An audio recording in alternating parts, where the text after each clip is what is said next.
जिन्होंने मेरे को दुख दिया उनको कब सजा मिलेगी?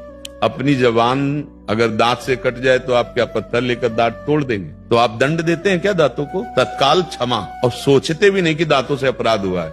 क्यों? क्योंकि अपना है। आप जिनको मान रहे हैं अपना, क्या अपना असलियत में माना था? हमारी वृत्ति ही हमको दुख देती है, आपको सच्ची बताएं।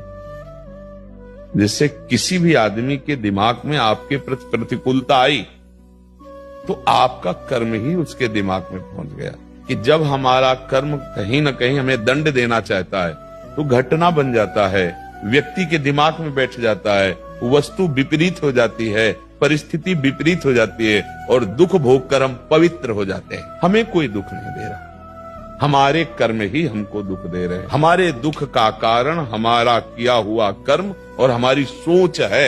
अगर हमारी अच्छी सोच हो जाए और ये बात आ जाए कि हमारे कर्म ही हमें दुख दे रहे हैं, मैं